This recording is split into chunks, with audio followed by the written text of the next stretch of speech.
Hello. Hello! Hello! Hello! Você está com os críticos. Sim, você está Hello. com. Você está. Hello para todos vocês. Hello, Rogério. Estamos mais um crítico aqui, em especial, falando com o Philip Hartman e falando com. Eu não sei se a pronúncia é mais para o inglês, Philip, você me perdoa. Como eu te disse, o meu inglês, o meu alemão é zero. E o Danilo Carvalho, diretores do Virar Mar. É Virar Mar mesmo, né, meninos? É isso.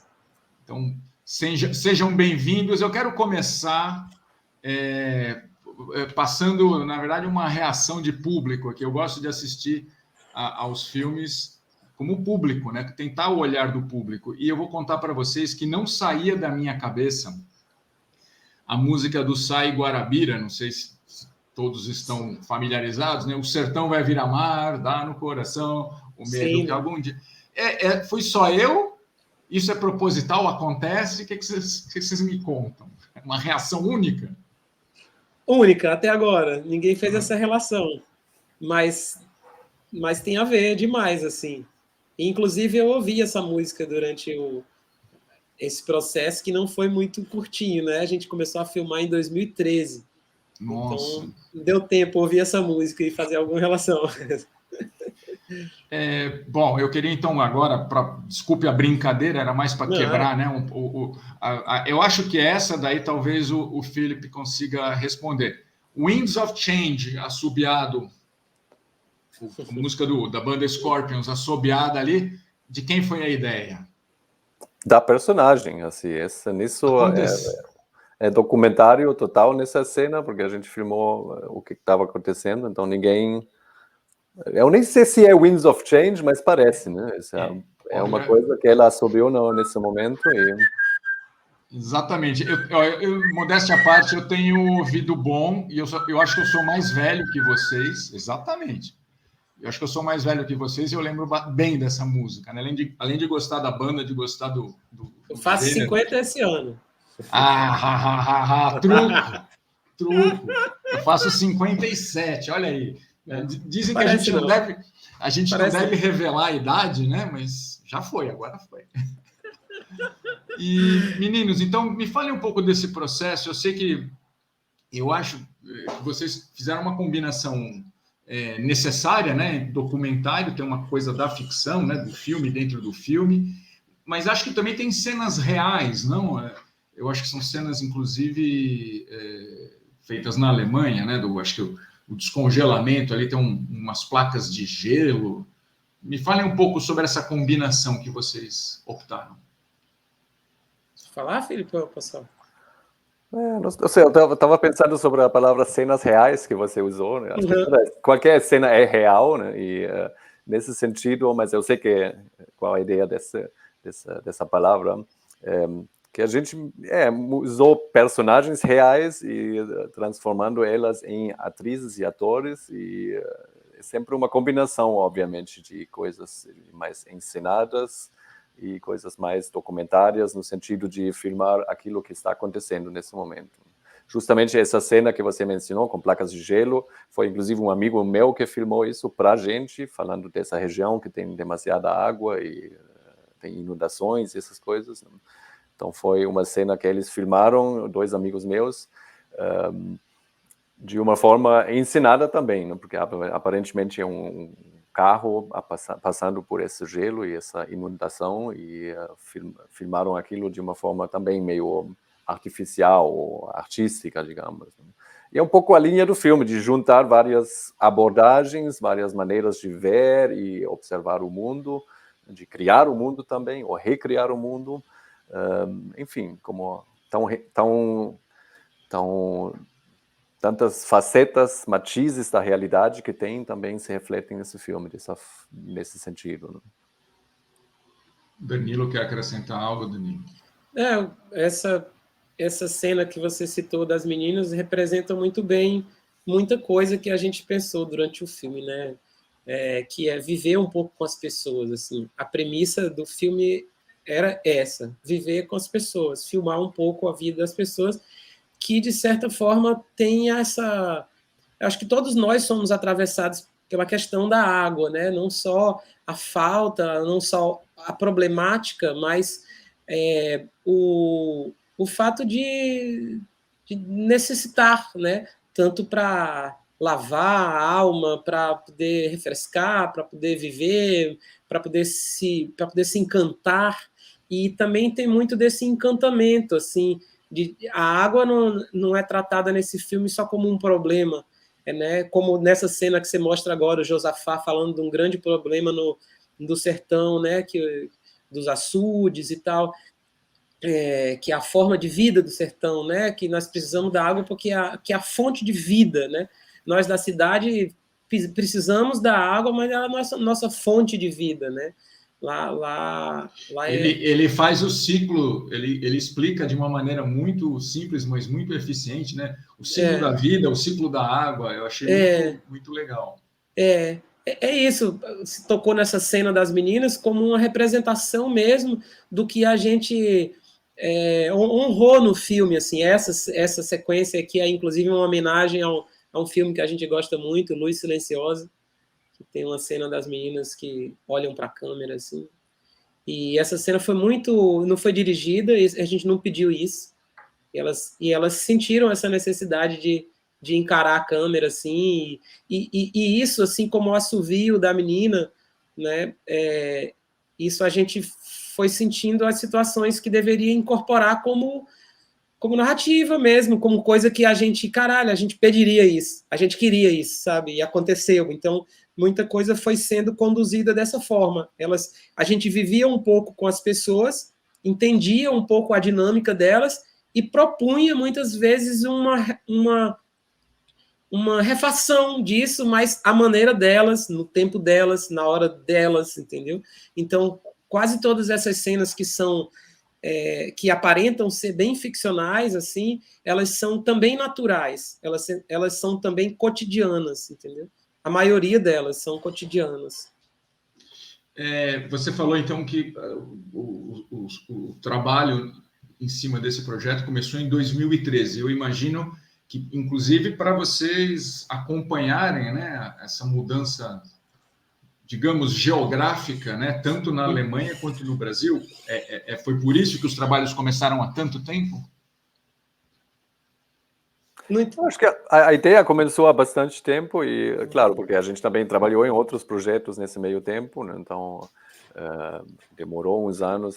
Principalmente porque a gente fez com o nosso dinheiro ali o começo, claro, né? A gente não tinha muita grana e no tempo que sobrava, e não sobrava não, no tempo que a gente conseguia, com algum dinheiro, a gente fazia essa viagem, as viagens pelo sertão do Ceará e pela Alemanha também. E, claro, também nas viagens que a gente fez nos dois lugares, nas duas regiões, né, que eram várias viagens em cada região, a gente foi descobrindo coisas e transformando aquilo em ideias para o filme e filmando ao mesmo tempo. Então, era um processo que requer tempo, né, porque não se pode fazer na correria, descobrir coisas, desenvolver ideia, filmar e pensar. Acho que mais da metade do filme existiu a partir de uma vivência.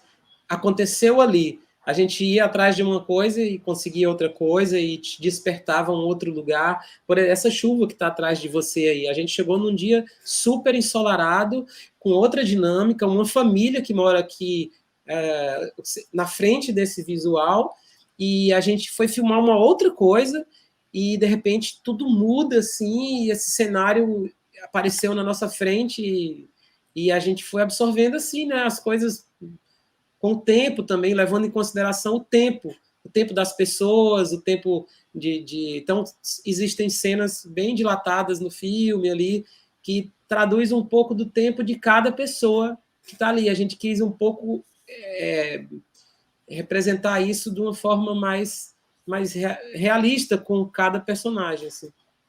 Um pouco isso. Como é que o mundo de vocês dois... né? Vocês dois realizadores, né? Como é que esse mundo de vocês convergiu para esse documentário, para o Virar Mar? Como é que aconteceu esse processo? Acho que principalmente como a gente é amigos e grandes amigos, então essa amizade é o que mais determina talvez esse filme, que é um filme feito por amor e por amor ao cinema, mas também às pessoas, né? E tanto que também com a fotógrafa e a Teresa, que é uma antropóloga que acompanhou a gente, então a gente é muito amigos e também viramos amigos com as personagens, né? E acho que isso é a coisa principal por trás desse filme. Né? Bom, Foi isso. Bom, foi isso. Visitar algumas pessoas, a gente sabia que queria ir lá naquela pessoa, ficar lá com ela um pouco, observando, botar uma câmera e filmar um pouco a vida da pessoa. Então, tem várias cenas dessas que foram roubadas da vida das pessoas ali, roubadas no bom sentido, né? Foram imortalizadas, vamos dizer assim, né? Porque é um pedaço da vida dela e aquela pessoa faz aquilo mesmo e diz aquilo mesmo. Então, o filme foi meio que se construindo assim com essa dada importância ao que as pessoas também acham daquilo, né? Como a cena do Josafá, aquilo foi espontâneo, assim, né? Vocês falaram, né, então, que por conta da falta de recursos, ou recursos limitados, né, vocês colocaram dinheiro do próprio bolso. Eu fiquei pensando, essa pergunta não estava preparada, mas, enfim, vou improvisar aqui. Claro, se vocês tivessem mais recursos, seja captado, fomento, o que quer que seja, vocês acreditam que a criatividade, a liberdade nesse storytelling ficaria comprometida? Vocês acham que é possível trabalhar livremente? É possível. É possível. Eu sou técnico de som, trabalho no cenário nacional, vivo viajando, fora do país também, com produções gigantes e coisas assim. E eu sei o quanto engessa as coisas, né? Claro, você tem um roteiro fechado, você precisa filmar, tem uma produção ali com um chicote ali para você cumprir o plano de filmagem e tal, tem tudo aquilo, né?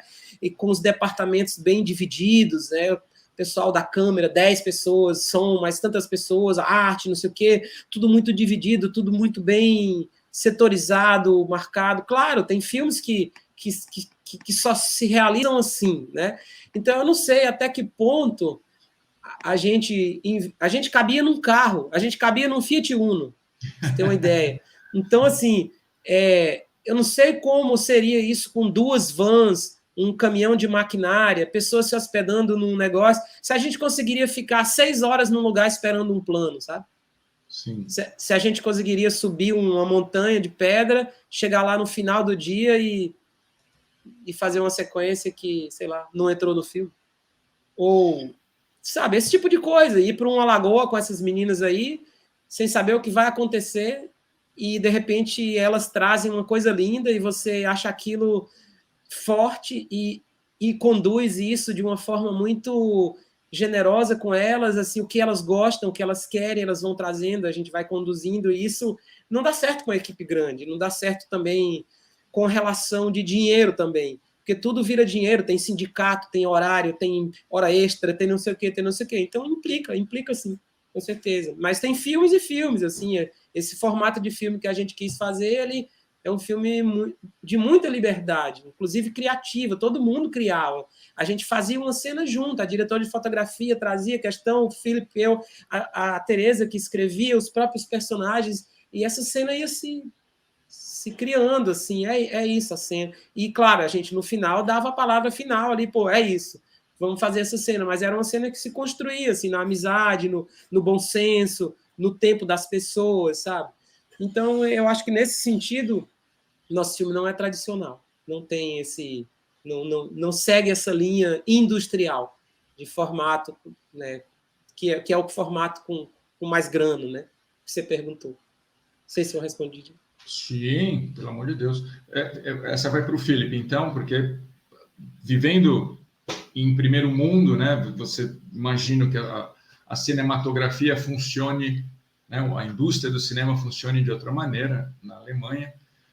Eu queria que você falasse um pouco se há um choque de realidade para você, se o cinema está mais bem estruturado, por exemplo, na Alemanha do que está no Brasil.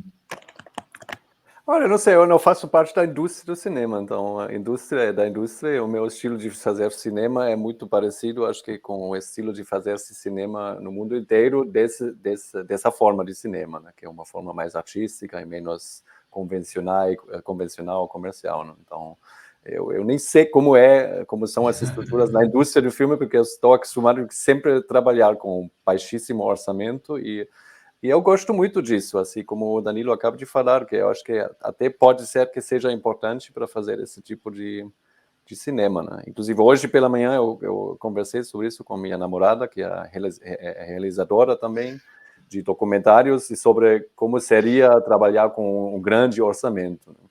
E apesar de, claro, seria lindo ganhar um pouquinho mais de dinheiro com isso que estamos fazendo e não apenas conseguir sobreviver, mas viver bem disso. Mas, por outro lado, eu acho que também para esse filme, acho que foi importantíssimo a gente se hospedar numa pousadinha nos lugares onde a gente filmou, em vez de hotel de 5 estrelas na capital, algo assim, porque só assim a gente conhece uma parte da realidade das vidas lá e também só assim a gente fica abertos para fazer tudo aquilo que o Danilo já mencionou, né? Acho que isso não seria possível. Um hotel de 5 estrelas com jacuzzi e champanhe.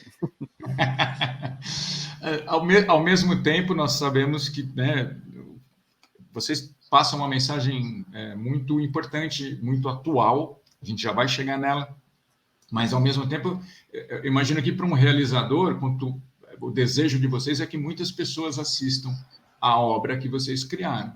E a gente tem uma realidade nacional sabida, né?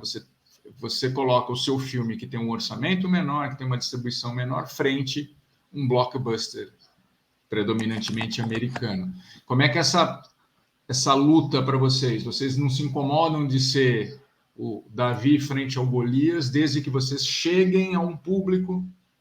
Como é que fica isso para vocês? Eu acho que tem suficientemente pessoas inteligentes para escolher o nosso filme em vez do blockbuster, e os outros que preferem ver o blockbuster também, tudo bem, né? Não é que todo mundo precisa ver nosso filme. Então, acho que não é tanto competência entre esse e outro, e, não sei, ao final é tudo cinema, né? Acho que tem um público que a gente precisa considerar e respeitar também, que são pessoas que estão que gostam de busca por linguagem, assim, sabe? Que aí é nesse ponto que se pode dizer que o filme é experimental. Como é que é um filme experimental? Um filme que está experimentando uma linguagem, experimentando uma forma de lidar com pessoas e enquadramento, e movimento e tempo. Como é que isso se conta uma história ou não história ou fragmentos de histórias que pode suscitar interpretações de vida, sabe? Então, eu acho que esse público existe, está aí, gosta muito desse filme, talvez nosso público seja esse, eu não sei, né? E eu fico feliz, assim, de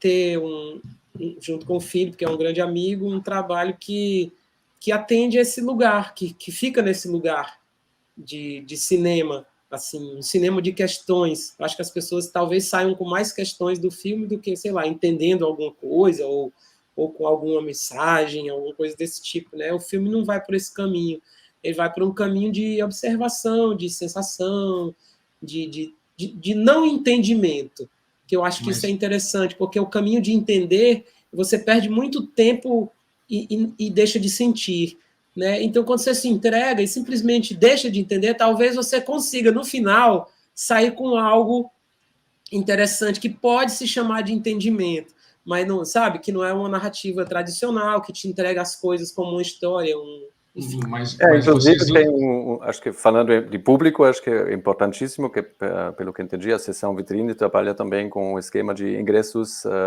mais baratos, populares, para não excluir ninguém da possibilidade de poder ver esse filme. Isso eu acho maravilhoso. Eu acho que vocês levantam, concordo com você, né? Você não dá tudo mastigadinho, né? E dentro dessa sua proposta, vocês levantam esse tema extremamente importante, questão de crise hídrica, excesso de água num canto, falta de água, né, no outro, esse mundo paralelo, Mas essas questões, e mesmo a obra, a cinematografia brasileira, elas vão resvalando em outras questões, que é a falta de consciência do povo passa muito pela falta de acesso à cultura, acesso à educação, né? Vivemos problemas políticos, né? Nós temos uma crise política no Brasil e tudo mais. Então, talvez não seja o objetivo de vocês, mas vocês concordam que dentro desse público que o Felipe falou, né? Que sejam poucos, que a gente atinja poucos, mas que vai botar a cabeça desse pessoal para funcionar. Vocês acham que é isso? É o cinema na sua função básica, não apenas entreter, mas uma função de formação, de botar a cabeça para funcionar. É isso, não? De questionar, é isso. Com certeza. E esses problemas batem um no outro, não? Acho que sim. Porque acho que sim.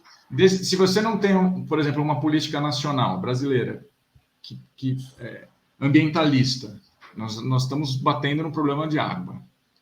Aí você não tem essa cultura, nós estamos batendo num problema de educação ou da própria cultura. Enfim, eu não consigo, apesar da história focar muito nisso, eu não consigo dissociar. Eu saí de lá, não vou falar revoltado com a atual gestão, né? Porque isso é uma redundância, mas eu acho que é uma... eu falo assim, meu Deus, onde chegamos, né? E para onde vamos? Chegando. Para onde vamos? Eu saí preocupado, mais preocupado ainda. Não sei se vocês sentem que a produção nacional, pelo menos a mais recente, eu vejo ela muito comprometida com essas questões, em levantar essas questões. Não oferecer versões, mas levantar essas questões. Vocês concordam? Eu acho que sim. Acho que sim. Tem uma geração muito, muito interessante agora fazendo filme, né? Geração que se afetou muito pela pandemia também, né? Muitos formatos Sim. nasceram durante a pandemia, muitas questões estão sendo levadas mais a sério. Acho que você está certíssimo, é isso mesmo. Não sei, eu pouco acompanho a realidade do cinema brasileiro desde aqui, mas assim, pelo que eu vejo nos festivais e através de amigos, eu vejo que há uma fantástica diversidade de formatos, formas de se fazer cinema, de continuar a fazer cinema, apesar de todas as dificuldades que existem. Mas essa diversidade me dá muita fé de que não é tudo perdido ainda, né? E no final das contas, o que o cinema pode contribuir, seja um filme mais assim, sei lá, o que o cinema sempre pode contribuir é uma forma de se ver e se pensar o mundo e, através disso, melhorar talvez um pouquinho o mundo. Muito bom. Meninos, eu tô adorando conversar com vocês, mas infelizmente, como diz o psicólogo, o psicanalista, seu tempo acabou. E com a palavra melhorar o mundo, foi a última palavra que falei. Não é uma boa palavra final, melhorar o mundo? Ótimo. Eu não poderia desejar uma declaração melhor. Então, eu vou encerrar essa entrevista com gosto de quero mais. Eu espero que voltemos a nos encontrar com os próximos trabalhos de vocês. Foi um prazer conhecê-los. Prazerzão, Rogério. Obrigado, viu? Você levantou questões muito legais. Que bom. Eu espero também que esteja fazendo o meu papel desse lado aqui. Boa, então, agradecer ao Felipe, agradecer ao Danilo pelo tempo deles. Meninos, não deixem de curtir o Cricríticos, o nosso portal, nossas redes sociais. E até a próxima. Maravilha. Valeu, até a próxima. Valeu, abraço. Obrigado.